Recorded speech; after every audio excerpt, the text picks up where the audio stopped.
Good morning, ladies. I am coming on this morning to do a very unexpected and impromptu transmission for you on 5D consciousness, right? And what the difference is between 3D consciousness and 5D consciousness.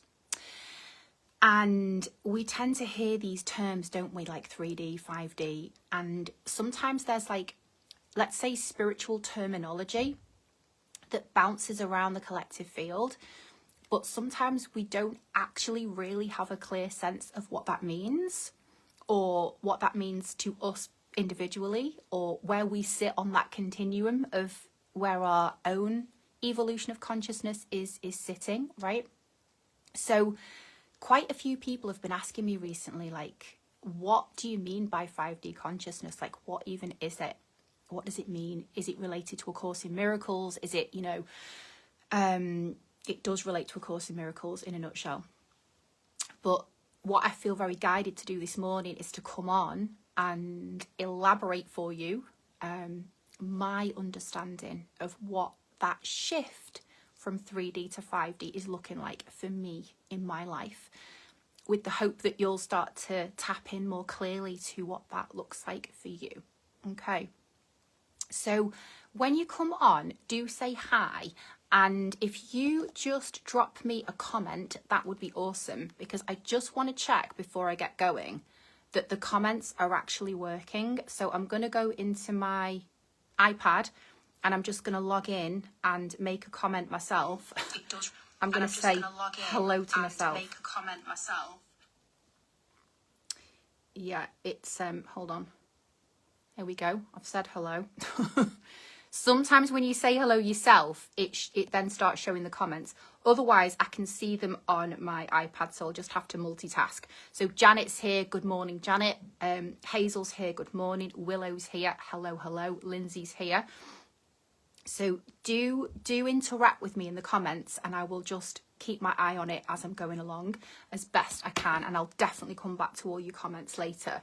But do interact with each other as well while we're going, because I think that really helps when you can see like how other people are receiving this information as well. Okay.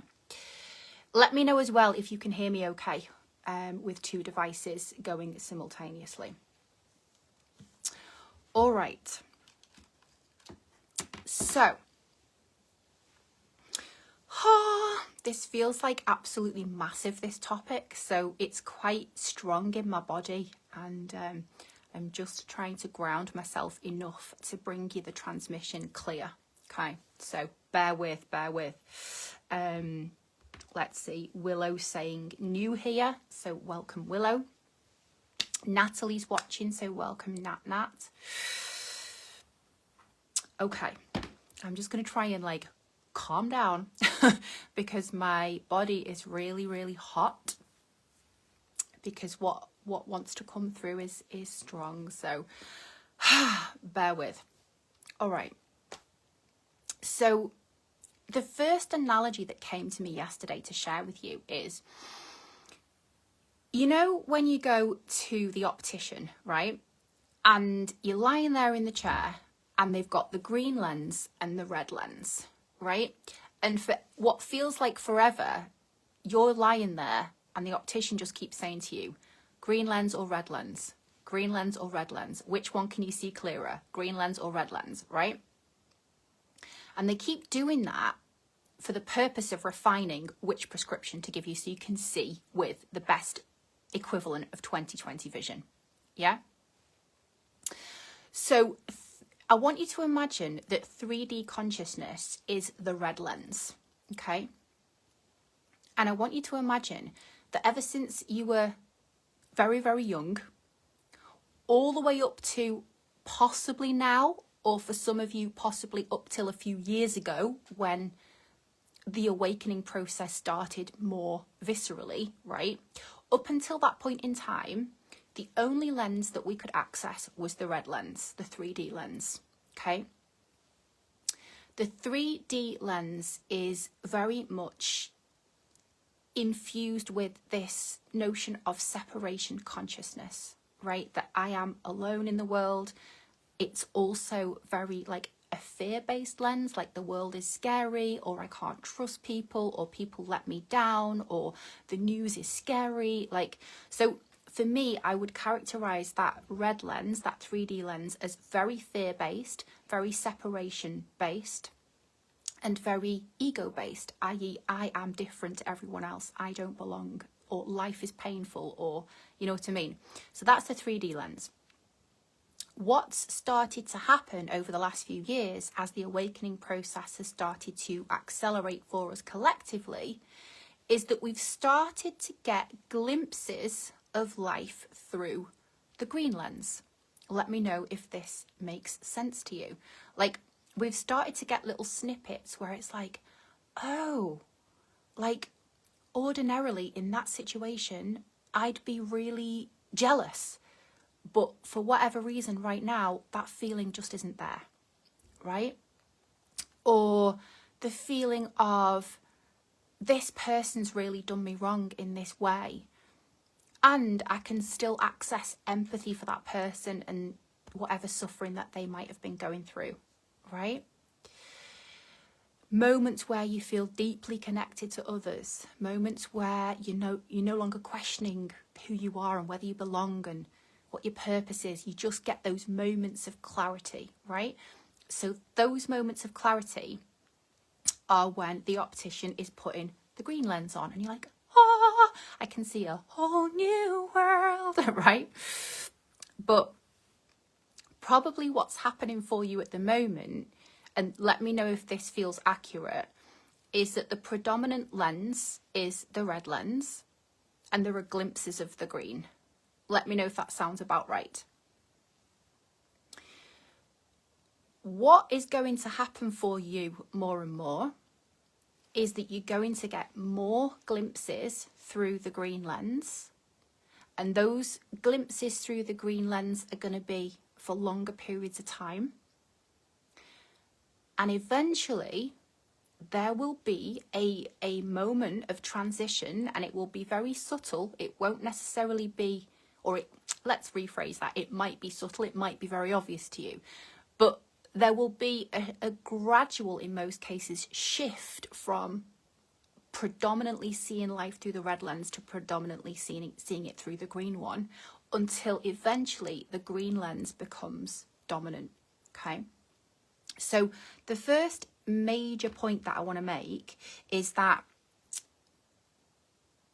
it is a continuum. It's not binary, okay? We often get really stuck, with concepts and thinking, well, I've either accessed this higher level of consciousness or I haven't. I'm either becoming awakened or I'm not. And I really want to invite you to let go of these binary perspectives and just start to see everything as a gradual shift. In the same way that if you think of technology, the shift from Android to digital was gradual, right? So for a while, maybe you still had a DVD player that you were manually inserting DVDs into to play in your home, 3D, and you were also developing access or gaining access to more sophisticated versions of software so that you could live stream, right? And then now we've kind of phased out the DVD players and essentially we're just live streaming. So the upgrade in technology that we've seen externally, that's quite a good metaphor to help understand the upgrade in the technology of our consciousness, okay? This shift in consciousness is happening anyway, okay? So you don't need to worry about it. It's happening anyway, because the frequency of light that is coming down onto the planet right now is much, much higher frequency than it was before. So as that light starts to permeate the cells of our bodies, it is recoding the very cells of the body with that higher level of consciousness, okay? So you can relax more around it. It's happening anyway. There are certain things that we can do to accelerate and aid the process, which I'll talk about a little bit more as we're going along this morning, okay? Let me just see if anyone else has said anything. Janet, like I've been lifted above everything. Hazel, I've had long spells in green lens during my life, but recently in red lens again. Yeah, so that's a really useful perspective from Hazel, isn't it? That like at different times, this perspective is shifting. So that's the first point that I want you to make. If you're making notes, green lens, red lens is the first point. The second example that I want to give you this morning, which I don't usually use examples of romantic love because that's been something that's been a little bit elusive for me over the arc of my timeline so far. Here and there, there's been activations of that, but I want to give you a really fascinating example of the shift from 3D to 5D consciousness in the context of romantic relationships. Okay, so somebody appeared on my timeline about 7 or 8 years ago, right? And the seed for that romantic connection was there. Okay. But at that time, I was still in a very fear-based, let's say 3D-based consciousness around romantic, intimate connections. When I say a fear-based consciousness, I mean I'd get moments of time with this person that would feel so magical. But then afterwards, I would contract into this sense of fear. What if they go away? What if this doesn't materialize in the way that I want it to? What if this person is too scared to commit? What if this person sees all the sides of me, including the shadow aspects, and I repel this person? What if my wounded child is so active that I end up ruining this? Do you know what I mean? Let me know if you relate in the comments. So when we carry a fear-based lens around romantic connections, the tragedy of that is we tend to crucify them before they've actually had chance to really blossom and take root, right? And that was absolutely the story of my life for many, many, many, many years. I'd get so afraid of losing it, I'd kind of suffocate it and overanalyze it, and it would consume me. So what happens when we meet somebody that we feel those in love feelings with, when we're in that consciousness, that 3D consciousness? It's always infused with fear of loss, fear of abandonment. And so no sooner have we accessed the nectar of this divine connection, we're kind of poisoning it with our own fear, right? And it's tragic, because if we could just not do that, then these connections could have a chance to really blossom into something really beautiful. We can't really help the wounded aspects of us, right? They're there. We just have to work with them, particularly the wounded child. So if we don't have a conscious relationship with that wounded child aspect, she will derail all intimate relationships. She just will, because she is very trapped in a fear-based consciousness. We look at the inner child healing on the twins program that I run, which is the first of my 10-month Goddess Ascension Mastery program, which starts on the 17th of October. For those of you who feel now's the time you want to dive into that inner child work, that's the first one. But the point being that when we're afraid of losing someone, even a friend, it can even be a friend, what we start trying to do is we start trying to strategize about how we can keep them, and we start trying to bring in energetic contracts with that person so we can feel safe, right? Let me know if that sounds about right. So the new person's come into your life, the seed for romance is there. You've had a certain amount of contact with that person and it feels amazing. But then the ego comes in and goes, right, well, I need to make sure that this person feels the same way, and I need to ask, and I need to make sure that, you know, they're going to invest in me as much as I'm investing in them, and I need to make sure that when I send them a text message, they reply within X number of minutes or hours, otherwise I'm going to feel abandoned, and I need to make sure that they keep reminding me every day how they feel, otherwise I'm going to be insecure. Do you know what I mean? And I need to make sure that I'm going to see them at least twice a week, otherwise I'm going to freak out. And they need to say good morning and good night, otherwise my abandonment wound is going to go crazy, right? So even if we don't say to the person that we want all those things, in our mind we're freaking out thinking, I need those things to be in place so I can feel safe. And that's definitely how that relationship template felt to me when I first connected with that person 7 or 8 years ago, right? Now, the universe is so extraordinarily intelligent in the way it brings people to you on your timeline at specific moments. The universe has brought this person back to me in, 2024. They've like airdropped this individual back into my life after I've done so much inner growth, and so has this other person, right? In different ways, but we've both, evolved tremendously since the last time. And this time, when I see this person, the same joy is there, the same feeling of my heart swelling and expanding is there, the same excitement is there, the same attraction is there. But that fear-based need to control and to know exactly when I'm going to see her again, or exactly how it's going to unfold, or exactly what her intentions are, like all of that is gone. And I keep waiting for it to come back, and it hasn't. That's not to say it can't or it won't come back, but for an extended period of time, I'm looking at this dynamic through the green lens, right? And the green lens is just, this is such a gift in my life. I've been calling this in for a few months now, this like deeper intimacy, and the universe has given me this blessing in the form of this connection. I don't know how it's going to unfold. I'm intrigued to see how it's going to unfold. And I am fundamentally fine.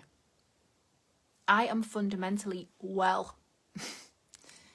I am happy on my own. Like that craving, that I very much associate with 3D romance, that feeling of like, I need my next dopamine hit from this person, otherwise I'm not okay and I'm going cold turkey. That's gone. It's just not there. So 3D consciousness, we crave the other person because we believe that it's only through them that we get to access those feelings of happiness and joy and peace and presence and connection. 5D consciousness, we can access those states internally. We don't need someone else to be beholden to for the key to that. But what that other person can now do is amplify that. Okay? Let me know if that makes sense. And I will just have a quick look at my iPad and see if you've said anything about that. Lindsay, sorry, it's a bit tricky for me to read these at the same time.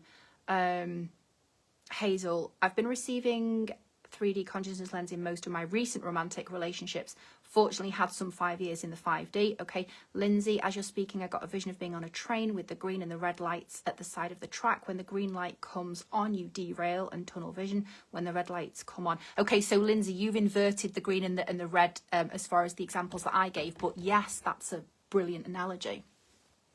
It's a brilliant analogy. Okay. Point number 3 that I want to share with you this morning is the energy of hoping but almost having that premature sense of disappointment, 3D lens, versus deciding, 5D lens.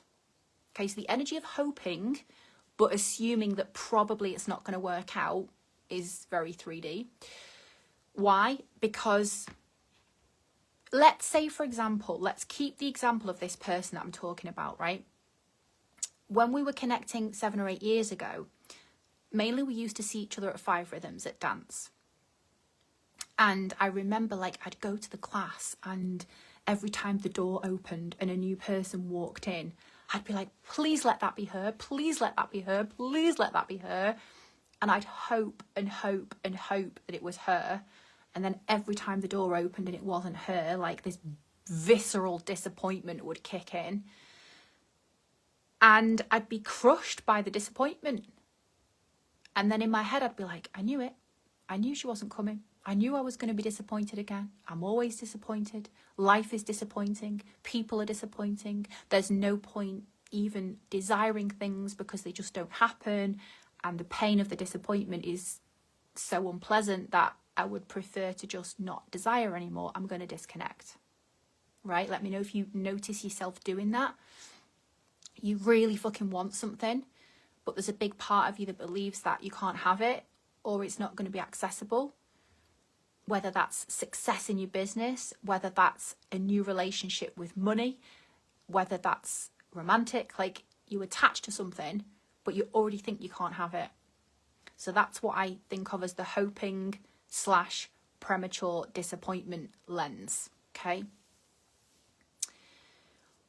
What I've noticed happens more and more, the more I've accessed the 5D lens, so the green lens, is that I'm no longer hoping for things and anticipating the premature disappointment. I'm literally deciding shit. I am deciding the reality that I am co-creating with the universe. The energy of deciding is potent. Like, when I decided to invest in Melanie's Alpha Femme experience, for example, that was, 11.5 grand at the time, this energy of like deciding kicked in. I was like, I'm fucking doing that. I'm doing that. God only knows how I'm going to access 11 grand, but I am doing that. And of course, when we access the energy of deciding, the door opens. 3D consciousness is, I don't know if the door's going to open for me or not. I'm going to knock on it tentatively. Oh, yeah, I thought so. It's locked. I can't do that program. Oh, yeah, can't access that. Oh, yeah, that person's not going to show up for me. Thought so. Oh, well, I'll just go and hide again, right? I'll just go and sulk again. Believe me, I know this, okay? I know this space. The 5D consciousness is, and I really noticed this last week at the dance, on the way to the dance class, without texting this person to check that they were going to be there, I decided to just play, right? I decided to play with this 3D, 5D lens consciousness because I like to play with it for fun. And I sat there in the car and my heart was like so open. And I was just like, I've decided she's going to be there. I know she's going to be there. It is done. Like, as soon as I walk through the door, she's going to be there because I've decided. And sure enough, I walk through the door. The very first person that I see is her, standing there, waiting for me. Like, face radiant with joy, right? It's like we've transcended the need to check because we're operating with each other on a very 5D plane at this point of like, I just trust that when you decide and I decide, it happens. There's no doubt. There's no fear. Because the 5D lens is the lens that you access when you start to realize everything that's happening externally, I am creating it. Does that make sense? I get to co-create my reality. Yeah, so we'll talk more about that when we get to another one of the points that I want to share, but that one is potent. See if you've said anything else. Kay, wow, I'm feeling exactly that. I was so meant to see you live today. Thank you. Natalie's dropped a heart. Janet saying, a situation exactly like this was the catalyst for healing and growth for me. Still learning and landing, but that feeling that I'm okay on my own is the sign that that I'm in the 5D now. Tina, welcome. Janet saying, my bottom line for a long time was everyone leaves me. Now my bottom line is what's for me is in my life right now. Yes. And Natalie's saying she blames romantic comedies.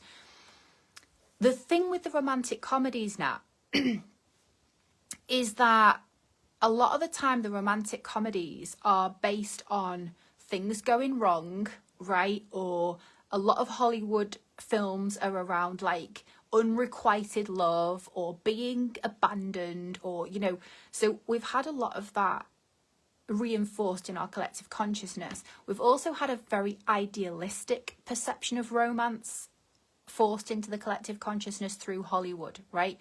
For me, 5D romance is, I see all of you. I see the shadow stuff, I see the fears, I see the wonky parts, I see the joyful parts, I see that you've got a sty in your eye today or whatever, and I'm still fucking choosing you. I'm willing to see it all. So to stay with Natalie's point, the princess wants the prince. Or the other princess. Do you know what I mean? The princess wants the fairy tale. The queen is willing to bring all of the crown jewels to the table, so to speak. The queen is willing to bring her full self unapologetically, because the queen has already integrated all of the other parts inside of herself. So she's no longer afraid to reveal those parts to someone else. And so the queen then becomes a match for the king, or the queen becomes the match for the queen, right? Different player on the chessboard of life.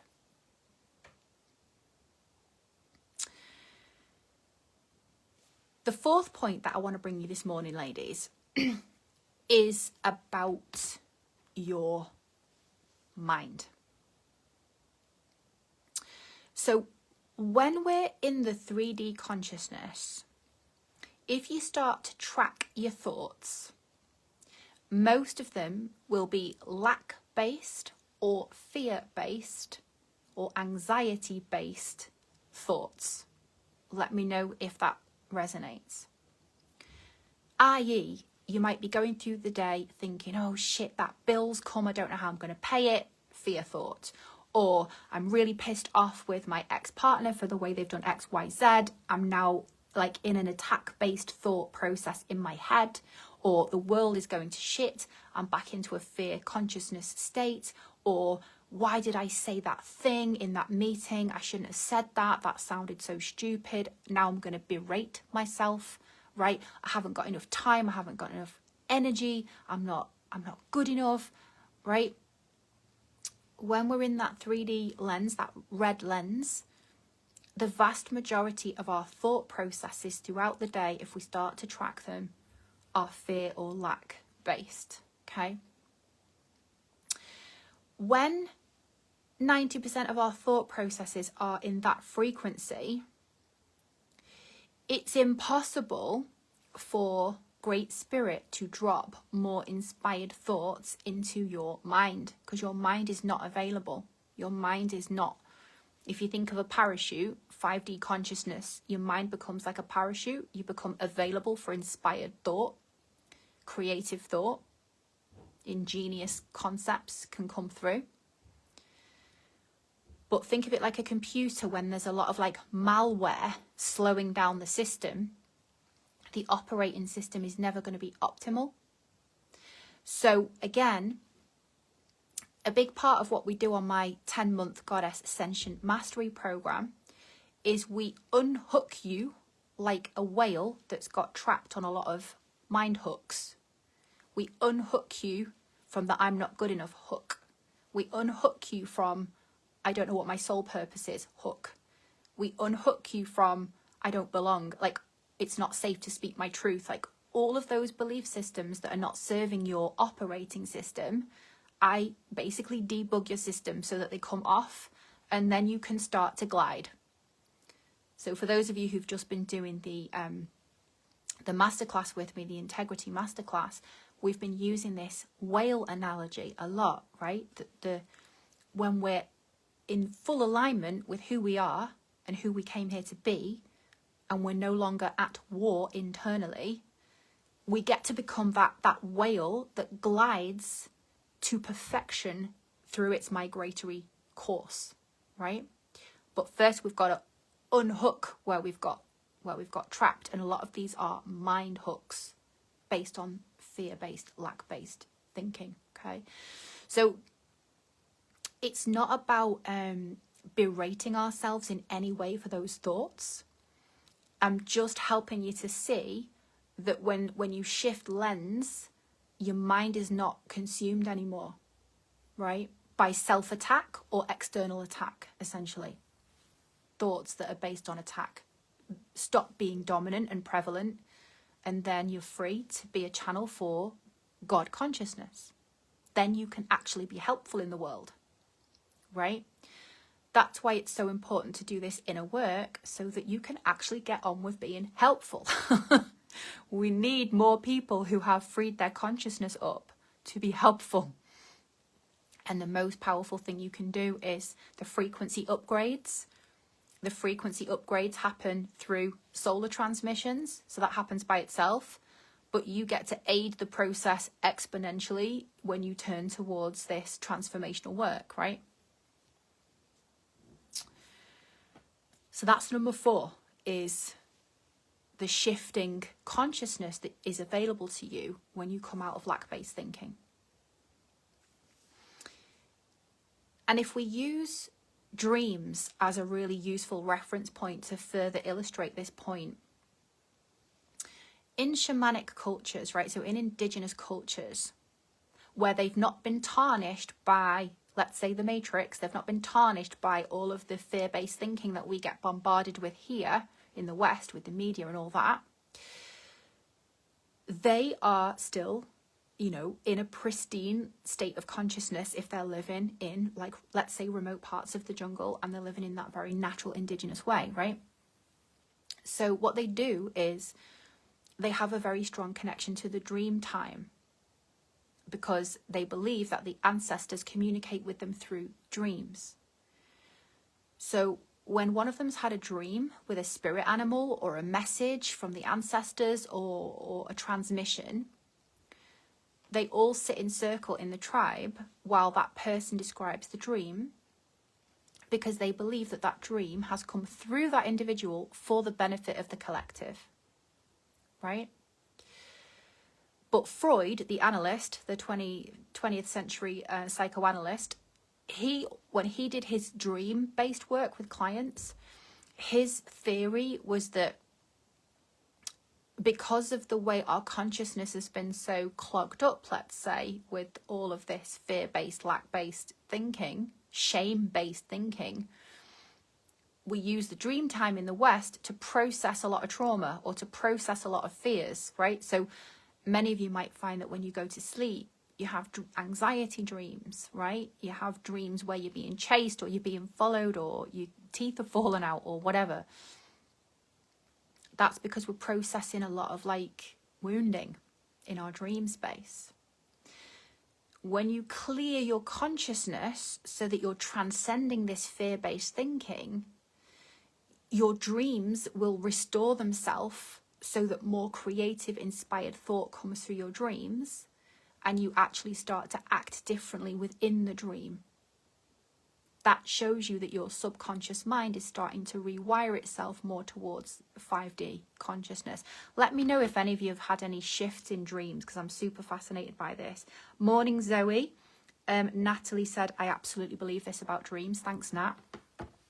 So that's point number 4. Point number 5 is about the drama triangle. Okay. In the drama triangle, as we know by now, there is a victim, a persecutor, and a rescuer. Okay? So when we're locked into 3D consciousness,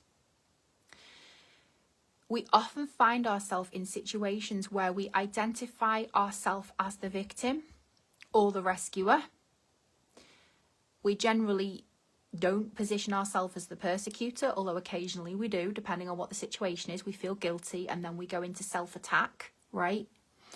But more often than not, we tend to position ourselves more so as the victim, right? So this person did this thing to me. How could this person have done this thing to me?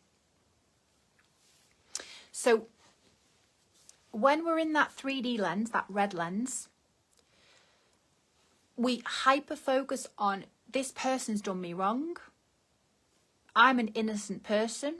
How could they do that to me? I would never do that to them, right? I would never do that to anyone. I can't comprehend it. This person is bad. This person is whatever. And we get really locked in that drama triangle consciousness, which keeps us locked into a place of disempowerment and a place of victimhood, right? We know that place. We've all many, many times fallen into that trap. It is a mind trap, essentially.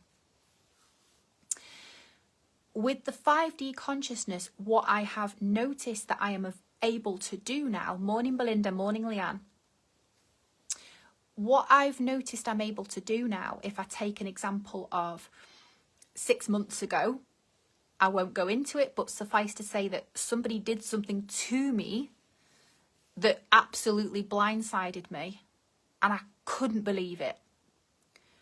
And still to this day, I'm like, I can't believe it, right? So there's still a whale hook there for me. The fact that I still think about it pretty much every day suggests that there is still a 3D whale hook that I'm stuck on, right? Eventually that will clear. Right now it's still there. That's okay. However, despite that thing that person did, which I perceived to be really awful, right? My ego perceived it to be awful, let's say.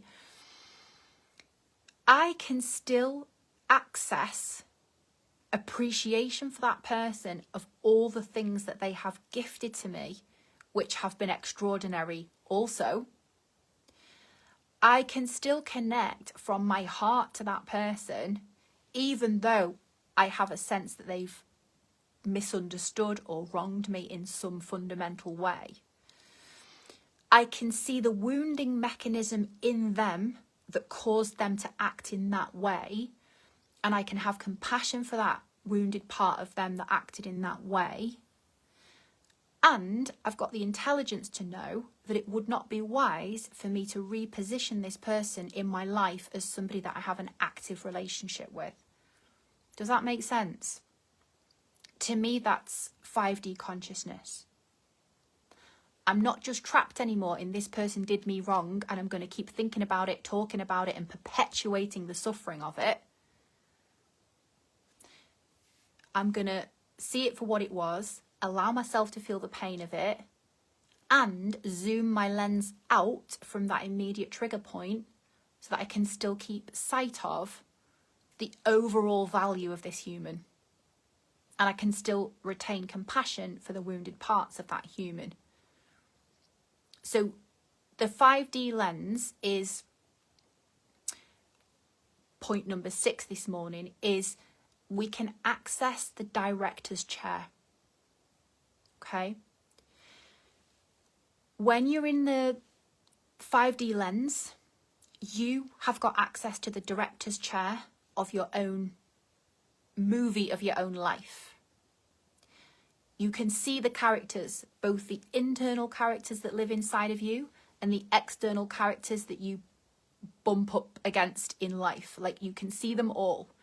You can see the fear-based programming inside people. You can see the fear-based programming inside of yourself.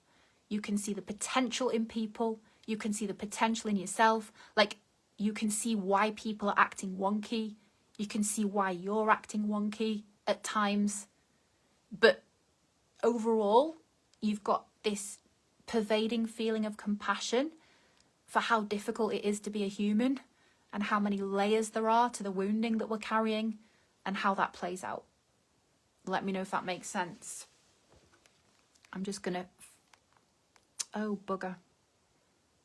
I can't come back to your comments because my iPad's died. So annoying that I can't see what you're saying on my phone. I don't get it. I don't get it. Keep sharing with me, ladies, and I'll come to them when I've finished. But I'm on a roll here, so I'm going to keep going. Point number 7 is many times I experience this with clients.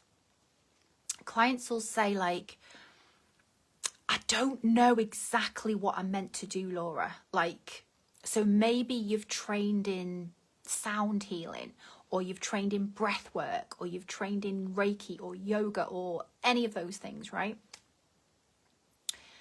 But still there's this feeling of like, okay, so now I've got a few more qualifications, I've got a few more certificates, and I'm kind of doing a bit of this and a bit of that. But still I don't exactly know what I'm doing here. Still I don't have this really clear sense of purpose. Still I often question what the point is, like, right? And also with the 3D lens, with the red lens, there's often a feeling of like, oh, I want to do this thing. I want to create, I don't know, a podcast, or I want to do this, like I want to write my book, or I want to be on the stage, or I want to create children's stories, or like all these ideas come through your magical child lens of what you want to do. But your wounded child, and this is why the inner twins work, I can't friggin' recommend it highly enough if you want to free yourself to move forwards. The wounded child comes along and goes, yeah, but you don't know enough about that to write a book. Yeah, I mean, you want to do a podcast, but like, look how many people are already doing a podcast. Or you want to be invited to be a guest speaker at this event, but then what if you're crap? What if you haven't got anything intelligent to really say on this subject after all? What if you fuck up? What if other people are better at it than you, right? All of those thoughts come from 3D consciousness, wounded child wounding. I'm not good enough. I'm not good enough. I'm not good enough. I don't know what I'm doing here. Okay? 3D lens. Again, we're not judging the 3D lens. We've all got a 3D lens installed, including me.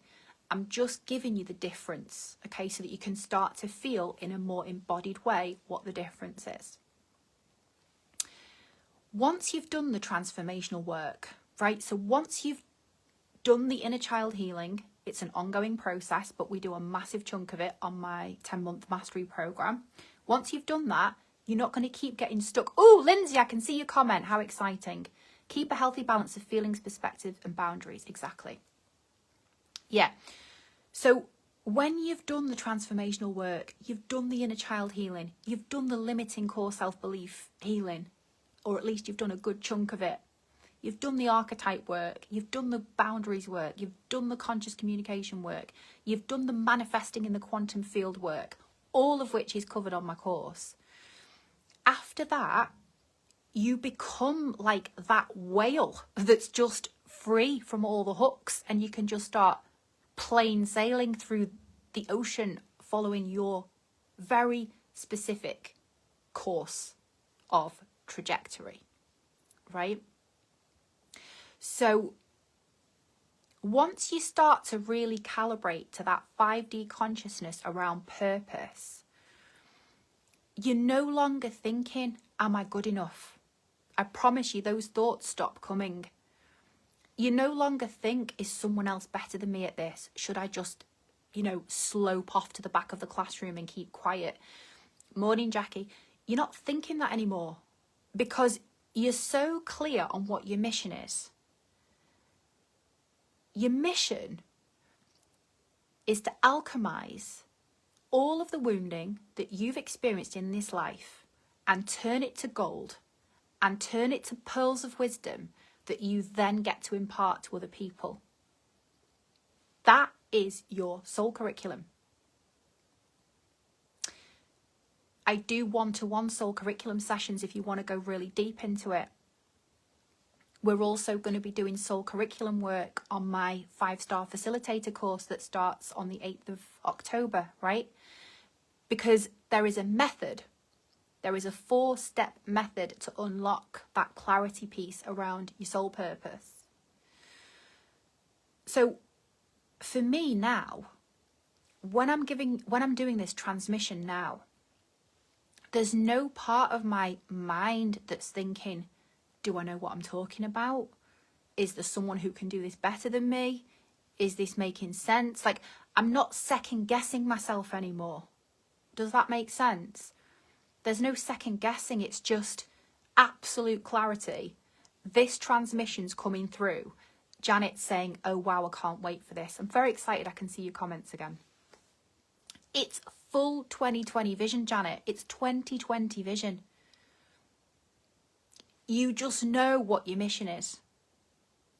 Okay? So that brings me to point number 8.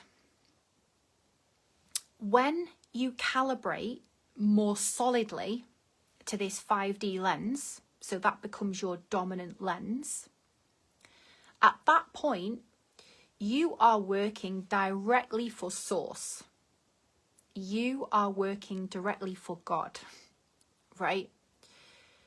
You are in service. You become a servant to this up-leveling mission. Once the 5D template becomes like consolidated in you, it becomes your duty to transmit what you know, right? And once you start to reach that level of consciousness, all self-doubt, it literally melts, it evaporates. It's not there. It's just not there.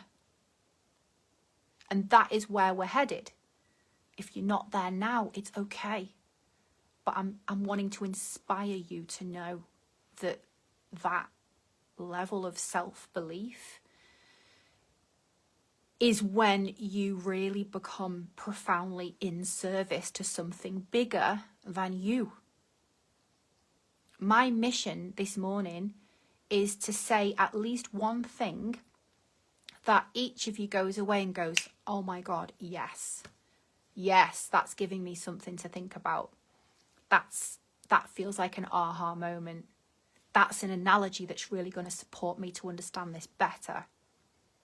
I'm hyper-focused on what I want you to receive rather than hyper-focused on how I am coming across. Does that make sense? 5D consciousness versus 3D consciousness. Okay. Point number 9. So we're going to do 10 this morning. Point number 9 is around tolerance and betrayal. Okay. Zoe's saying it makes total sense. Thank you, Zoe. Point number 9 is tolerance and betrayal. So the more sovereign you become, and if you ask me what my mission statement is when I work with women, if you ask me in one sentence, Laura, what is your mission? It's to return women back to a place of full sovereignty, full self-belief, full clarity of purpose, full self-acceptance, full self-love, full self-confidence, full clarity, joy, freedom, choice, empowerment, creative genius. That is my mission statement, okay? So the point is that when we really access that 5D consciousness in a more consolidated, consistent way, your level of tolerance for things that are no longer a frequency match for you will plummet, right? So I've noticed this a lot, for example, with food, okay? So the more you start to access 5D consciousness, what that means is that you are no longer weighted down by self-attacking thoughts, fear-based thoughts, all those things. Natalie said, I just applauded this statement. Thank you, Nat. I'm really happy that you're with me this morning. Thank you for being here. Thank you to all of you for being here, because this feels like such a potent transmission that's coming through. It's hard for me to get it like out calmly.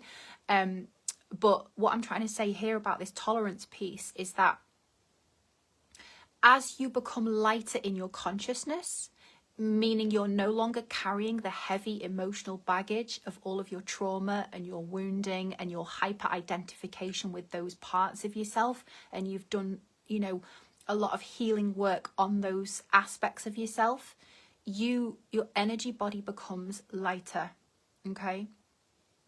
And what I've discovered is that the lighter my consciousness becomes, the less my body can tolerate food which is not supporting my level of consciousness. So let's say the mismatch now between me and a packet of crisps means I can't eat them anymore. So if you put a packet of crisps or a chocolate bar, like a dairy chocolate bar or something, in front of me now and said, "Do you want that?" Before, I would have had to have exercised discipline not to eat them because I would have craved them. Cravings dissolve as you start to calibrate to 5D. So you can notice that with food, your tolerance to eat things that are harmful to you, you'll reach a point where you can't, because the respect that you have for your vessel will become greater than your desire to eat something that's bad for you, right? There's no effort anymore when the 5D consciousness becomes really consolidated in trying not to do the things that aren't good for you. You simply won't want to. The cravings won't be there, okay? So part of the 5D thing is like a much more viscerally strong awareness of your body and how things feel. So let's say you've got a friend who you've had since you were 15 years old, right? And you love this person to death. But when they come round to your house, the second they walk in through the door, they're talking at you, right? And they're rabbiting on. And there's something in the pitch or the tone of the voice that is grating now, right? That is because that person is still carrying a lot of whale hooks, right? They're probably still very stuck on a lot of aspects of like wounding, or this person did this to me, or this disaster happened, or, you know, and maybe they're offloading onto you, but in a very unconscious way. That person doesn't mean any harm whatsoever, but you may notice now that your ability to tolerate that frequency is just, you can't, right? And you're not really meant to, because you being peaceful in your frequency is the most potent gift that you can share with the world. If we take off the table any notion of what you need to even do at this point and focus on how you can be most beneficial in your beingness, it's being calm, being peaceful. When calmness and peace become integral with your beingness, then whatever action you take in the world, you will be supporting the frequency shift. When the being is not peaceful and calm, the action that you take in the world will contribute to, you know, the whale hook entanglements that we continue to get into with other people because of the lack of alignment internally. Okay. So the last point this morning, ladies, is there are 4 components to reaching. I'll come to your point now, Janet. There are 4 aspects to calibrating to 5D, right? So we've already talked about the high frequency light codes that are coming through. You don't need to really do much about that because that's happening for you to support you by itself. However, what you can do, and what I do, which will really support that, is on the days when it's sunny, right? You take yourself to the park, take a few moments to like stand where the sun can fall on your face. And what I do is I just say in my mind, I am receiving the light codes. I welcome these high frequency light codes. Thank you for permeating my consciousness. I receive this with love. That way, you are bringing your conscious mind online to marry that up with the subconscious mind, which is receiving it anyway. But when you bring the conscious and the subconscious into unity consciousness, you will accelerate it, okay? The second thing that's super important if you want to like support this process for yourself to happen in a more rapid way is spending time alone. It's so important to spend time alone. Why? Because it's when you're alone that you connect most deeply with yourself. It's when you're alone that you've got time and space to reflect, to percolate, to integrate. That's why when I teach my 10-month program, I build in integration weeks after every program, because it's needed, right? You get the high frequency light codes from me through the transmissions, and then you get the integration weeks in between to let it settle into your body, into your consciousness, right? If you spend a lot of time with people who are perpetuating lack-based, fear-based, self-deprecating based consciousness, it will be a bit harder for you to calibrate strongly to the uplift of the 5D. So plenty of opportunities for walking in nature alone, gardening, being in water, connecting with the sun. All of these things will support you, okay? And then the third thing that will support you, as I've mentioned, is doing the inner work, so that you choose a mentor, whether it's me, whether it's whoever it is. Choose someone who can help you to unhook from these whale hooks. Zoe, this is why I make time for alone time. Absolutely, it's so important. Doing the inner work so that you can become lighter in your energy body once you've released a lot of trauma-based things that have contributed to where you are, right? And to move beyond that. And then the fourth one is calibrating to people like me, for example, who are becoming more and more consistently anchored in the 5D consciousness. So a lot of people who did the masterclass with me this week, who also have clients, I wasn't necessarily expecting this, but quite a few people messaged me afterwards and said, your energy, like plugging into your energy this week, has massively shifted my frequency. Multiple people said that to me. Several coaches that have worked with me have said the shifts they've seen in the quality of the way they are coaching their own clients has gone through the roof. Because we calibrate, we hotspot from other people's consciousness. So the more you choose to position yourself and plug into people who can jumpstart you into a more consolidated access to 5D consciousness, the quicker the transformation, right? The quicker the transformation for you, the quicker you can be of benefit to the collective. So the awakening starts with each and every one of us choosing to become a lighthouse for this work, right? So that's the transmission that wanted to come through me this morning.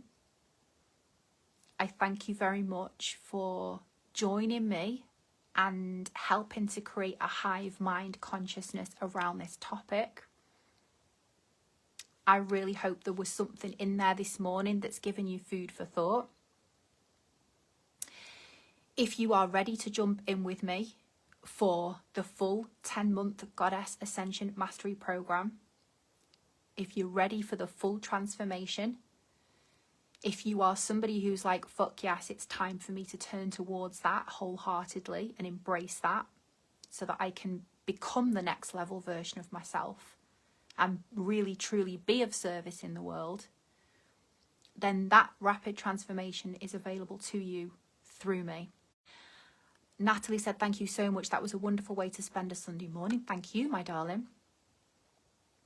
If you are a coach or a facilitator or a space holder and you are ready to take your space holding skills to another level, then I really recommend my coach program, my 5-star facilitator program that starts on the 8th of October. I'm going to drop the links so that you can see what's available to you. But basically that one is for all of you who are brilliant at Reiki, yoga, business coaching, whatever you do, but maybe you've never had any formal teacher training or space holder training, and you want that now to take your practice from good to outstanding.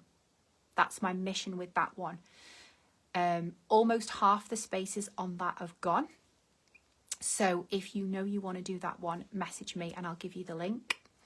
And I do have a bit of availability for one-to-one, but I'll be honest, not a great deal now, because a lot of my one-to-one sessions are going for the people who've chosen to do the facilitator training with me, and they get 10 hours one-to-one with me as part of that bundle. So I've already committed to 50 hours there. So those are the options that are available, and I'll drop all the relevant links. And thank you so much. Let me see what you're saying now. Zoe, I was so meant to see this morning.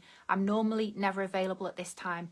You're an absolute legend. Thank you. Could listen to you all day. Thank you, Zoe. That's very kind. Lindsay, I feel I've recently realised I've been hurting myself by being too tolerant of other people's actions and behaviour. I need to be less tolerant. Yeah, exactly, Lindsay. It's just coming to like a place of self-compassion first and foremost. And then when we can show that compassion internally, then of course our relationships transform, right? It's compassion and discernment. Compassion and discernment. We do the discernment piece on a seat at the table, right? That's the program where you learn the discernment piece so that you don't keep attracting the wrong people into your life and you position them more intelligently.